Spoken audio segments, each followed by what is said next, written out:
মুমিনের স্বপ্ন সাধনা। যেই কোনো ইমানদার মুসলমানের দিলে আল্লাহর ঘর দেখার স্বপ্ন নাই, সাধনা নাই, চেষ্টা নাই, এটার জন্য কোশিশ করে না, এটা প্রকৃত আল্লাহকে ভালোবাসাওয়ালা বান্দা হইতে পারে না। আমরা পড়ছি কিতাবে আল্লাহর বহু বান্দা পূর্বের জামানায় কানতেন, আল্লাহ হাজী সাহেবের গুড়ের ফোটলার মধ্যে কইরা পিঁপড়ামনের ঘরে যায়, আমি কি যাব না? আল্লাহ তারেও নিছে। আমি এইবারও দেখছি এইবারও দেখছি যে পঙ্গু, ওই যে বেয়ারিংওয়ালা, আগে যে কাঠ লাগাইয়া যে বেয়ারিং লাগাইয়া বাচ্চারা টানতো খেলতো, গাড়ি বানাইতো, যদি বুঝিনি কথাটা, এরকম ছোট ছোট বেয়ারিং এর চাকা এটি দিয়ে টানে।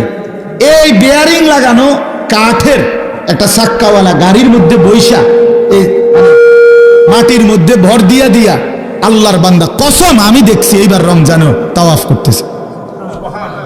সে কেমনে গেল? সে কেমনে গেল? আল্লাহর ঘর ঘুরতেছে, অন্ধ লোক আমি দেখছি আল্লাহর ঘর তাওয়াফ করে, একজন দুজন না, 5-7 জন দেখছি। একটা পাও পুরা নাই এমন মানুষকেও দেখছি। আল্লাহ আমাদেরকে মাফ করে দেন। আল্লাহর ঘরের স্বপ্ন, এটা বড় স্বপ্ন। কক্সবাজার মুমিনের স্বপ্ন নয়, মক্কা মদিনা মুমিনের স্বপ্ন।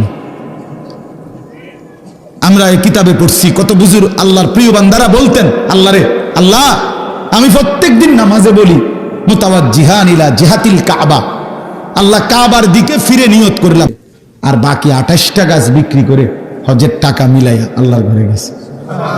তার জীবনের সাধনা। আমি মালিকের ঘরে দেখব, আল্লাহর ঘরে যাব, স্বপ্ন দেখছে, আল্লাহ নিয়ে গেছে। এই জন্য আমরা প্রত্যেকে ইনশাআল্লাহ নিয়ত করি, ছোট বড়, যে আমি আমার মালিকের ঘর দেখব, আল্লাহর ঘর দেখব।